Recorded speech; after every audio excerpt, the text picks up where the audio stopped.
जय हिंद दोस्तों। इससे पहले हम स्टडी जीके के क्लास में हम आपको भारतीय तबला वादक के बारे में मैंने बता चुका था और मैंने आपको भारतीय शास्त्रीय कला के बारे में बताया था जो कि आपका डांस से रिलेटेड था। मोस्ट वीवीआई क्वेश्चन उसमें थे। अगर आप नहीं देखे हैं तो आप जाकर के हमारे प्लेलिस्ट में जाकर देख सकते हैं। आज हम बात करेंगे कुछ फेमस और भी आर्टिस्ट के बारे में, जैसे कि आपके पंडित भीमसेन जोशी है ना। तो पंडित भीमसेन जोशी कौन है या किस क्षेत्र से संबंधित है? तो पंडित भीमसेन जोशी जो है वो गायक हैं। क्या है? गायक हैं। पंडित भीमसेन जोशी भारत रत्न से इसको पुरस्कृत किया गया है इनको। और इन्होंने कौन से गायन को गाया था? मिले सुर तुम्हारा हमारा, मिले सुर तुम्हारा हमारा, जिसको मिल करके गाए थे पंडित भीमसेन जोशी, लता मंगेशकर और मुरली कृष्ण। ठीक है, अब समझिए पंडित भीमसेन जोशी जो है वो आपके कर्नाटक से बिलोंग करते हैं। ठीक है, अब कर्नाटक, अब देखिए इंडिया ये दो प्रकार का, मान लीजिए ये इंडिया हो गया ना, एक आपका नॉर्थ का पार्ट हो गया, एक साउथ का पार्ट हो गया। ठीक, तो ये नॉर्थ में जो आपका जो गायन जो डेवलप हुआ था, ये गायन आपका मुगलों के टाइम में डेवलप हुआ है ना, ज्यादा से ज्यादा। ठीक, और ये साउथ में जो है, ये आपका साउथ में जो गायन है यानी जो गाना है वो मंदिरों में डेवलप हुआ है। इसे मंदिर शैली कहते हैं, यानी भक्ति रस इसमें पाया जाता है। क्या पाया जाता है? भक्ति रस। और ये नॉर्थ में आपका श्रृंगार रस। कौन सा रस? श्रृंगार रस।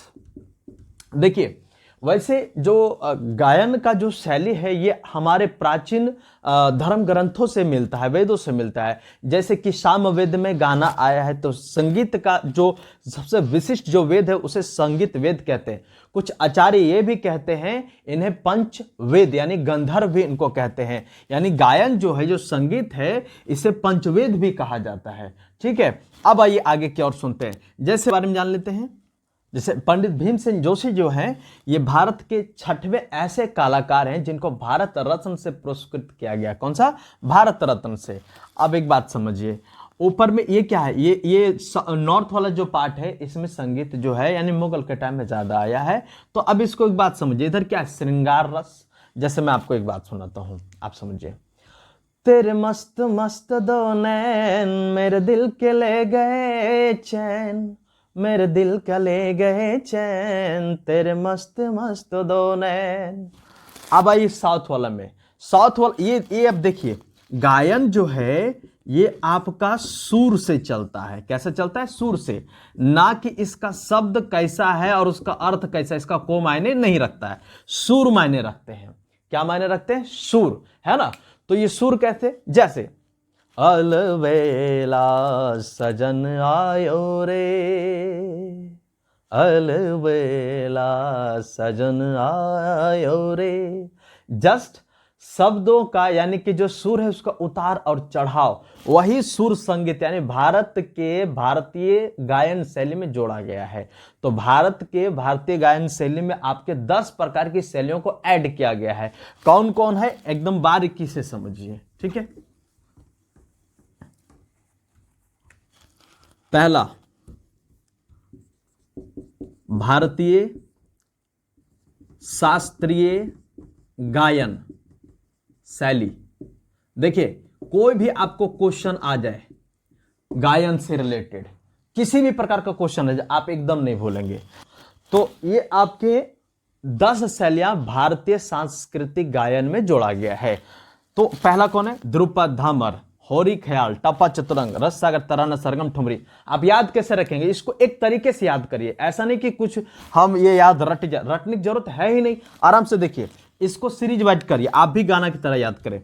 ध्रुपद धामर, ध्रुपद धामर, त्रिगृधा, त्रिगृधा है ना, ध्रुपद धामर, होरी ख्याल, ध्रुपद धामर, होरी ख्याल, ध्रुपद धामर, होरी ख्याल, टपा चतुरंग, ध्रुपद धामर, होरी ख्याल, टपा चतुरंग। उसके बाद रस सागर, रस सागर तराना, रस सागर तराना, सरगम ठुमरी, है ना।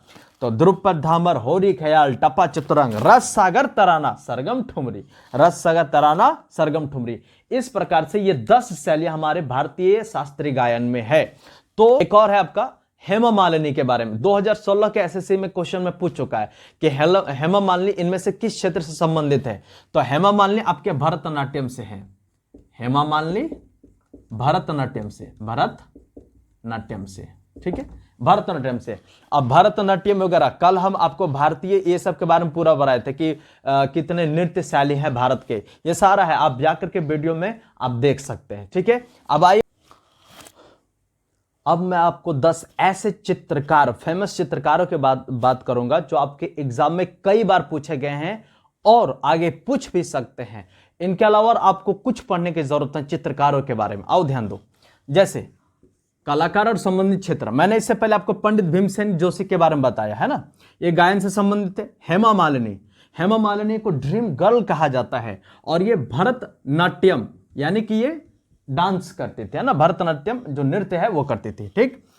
उसके बाद अंजोली एला मेनन, अंजोली एला मेनन ये आपके वेस्ट बंगाल की थी, यानी कि पश्चिम बंगाल की थी, और इसका जो क्षेत्र है वो है चित्रकारी, है ना, चित्रकारी। इन्होंने चित्रकारी में क्या बनाया था, यात्रा, यात्रा के बारे में एक फोटो बनाई थी।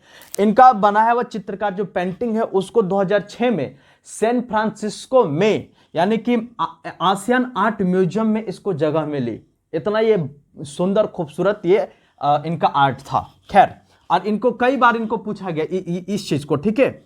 उसके बाद है आपका चौथा question, Pablo Picasso. Pablo Picasso के बारे में आपको एसएससी और आरआरबी में पूछा गया है, एसएससी और आरआरबी में, ठीक है। तो पाब्लो पिकासो कहाँ के हैं, तो स्पेन के हैं, और ये किस क्षेत्र से हैं, तो चित्रकारी से हैं। चित्रकार में ये देखिए, ये धनवाद का प्रवर्तक कहा जाता है। धनवाद का प्रवर्तक का मतलब क्या होता है, जैसे मैंने कोई फोटो दे दिया उसको विचारों से, ये इमोजी टाइप देखते हैं, अगर आप रूठे तो हंसे ही, ऐसा करके जो फोटो आता है उसी टाइप का, ठीक है। तो पाब्लो पिकासो इस प्रकार का, यानी कि विचार, अपने फोटो के जरिए से वो विचारों को व्यक्त करते थे। उसके बाद है जामिनी रॉय, जामिनी रॉय ये आपके चित्रकार हैं, ठीक है। जामिनी रॉय आपके चित्रकार हैं। अच्छा, जामिनी रॉय जो है वो स्टूडेंट है किसके, अविंद्रनाथ ठाकुर का। किसका है, अविंद्रनाथ ठाकुर का। अविंद्रनाथ ठाकुर जो है वो भतीजा है किनके, रविंद्रनाथ टैगोर का। अविंद्रनाथ ठाकुर भतीजा है किनके, रविंद्रनाथ टैगोर का, ठीक। उसके बाद फिर क्या कहता है, तो इसके अविंद्रनाथ ठाकुर के बारे में क्वेश्चन क्या आता है, कौन है जिसने भारत माता की पहली तस्वीर बनाई, तो भारत माता की पहली बार तस्वीर अविंद्रनाथ ठाकुर ने बनाया है। तो ये भी आपके क्या हो गए, एक चित्रकार हो गए, यानी आपका स्ट्रैटेजी के नंबर 6, ठीक है। तो भारत माता के चित्र सबसे पहले कब बनाया गया था, 1905 में। कब, 1905 में। ये चित्रकार आने से भारत के लोगों में एक अजीब सा एक देशभक्ति डेवलप हो गया, है ना। ऐसे भी जब स्त्री को दिखाया जाता है तो वो भावनात्मक के रूप ही दिखाया जाता है। आगे क्या कहा जाता है देखिएगा। अगला है आपका गगनेंद्र नाथ टैगोर। तो गगनेंद्र नाथ टैगोर कौन है, गगनेंद्र नाथ टैगोर जो है वो आपके अविनंद्र नाथ टैगोर के ये बड़े भाई हैं। गगनेंद्र नाथ टैगोर अविनंद्र नाथ टैगोर के ये बड़े भाई हैं, और ये दोनों मिलकर, अविनंद्र और गगनेंद्र, ये दोनों मिलकर के Indian society of oriental art का स्थापना 1907 में किया। Indian society of oriental art का स्थापना 1907 में किया। सबसे पहले आपका विंसेंट वैन गो, विंसेंट वैन गो ये आपके नीदरलैंड के कलाकार हैं, ठीक है। विंसेंट वैन गो ये चित्रकार है, विंसेंट वैन गो ये नीदरलैंड से है।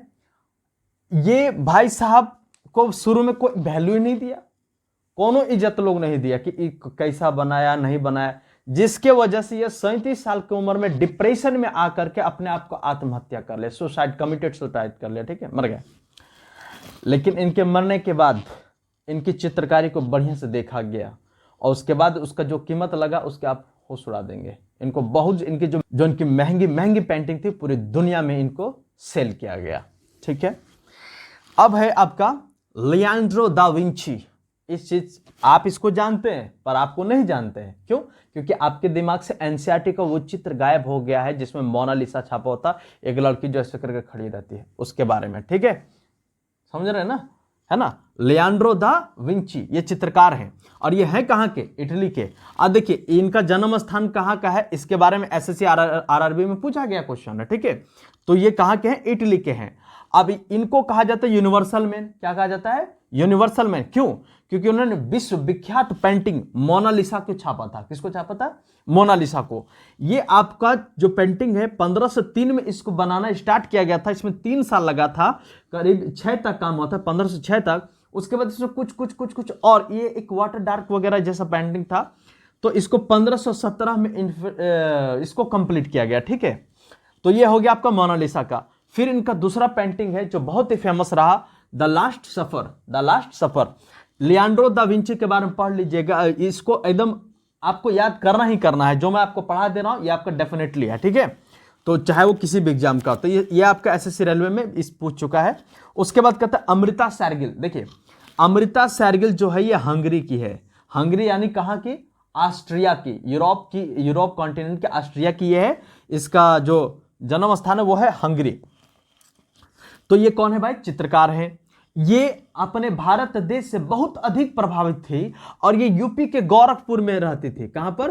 गोरखपुर में। करीब 27 साल यहां पर इन्होंने अपने आप को समय दिया और इसलिए इनकी पेंटिंग को देख करके इंडियन आर्कोलॉजिस्ट जो है इनको बेहतरीन सर्वश्रेष्ठ चित्रकारी के 9वीं स्थान पर रखा, 9वीं सूची में रखा। ठीक है, इंडियन आर्कोलॉजिस्ट इनको केमा सूची में रखा? तो 9वीं सूची में। इन्होंने क्या बनाया? Young girl. यंग गर्ल, देखिए यंग गर्ल को एसएससी 2019 में हाल ही में पूछा गया है, 2019 में पूछ चुका है। हो सकता है इस बार आपका 3 गर्ल्स पूछ दे, है ना, एसएससी जीडी के लिए, तो ध्यान रखने वाली बात है। ठीक है, ठीक है। तो ये देखिए ये आपके 10 मोस्ट वीवीआई क्वेश्चंस स्टैटिक जेके के लिए हुआ। आप इसे बस गांठ बांध कर रख लो और आराम से जाओ और एग्जाम में नंबर उठा करके आओ। और हमें लाइक और सब्सक्राइब और शेयर करना ना भूलें। ठीक है, थैंक यू। रात के अभी 3 बज चुके हैं, मैं वीडियो बना रहा हूं, तो आपका ड्यूटी है, मॉरल ड्यूटी है कि आप हमें भी प्रोत्साहन करें। ठीक है, थैंक यू। जय हिंद, नमस्कार।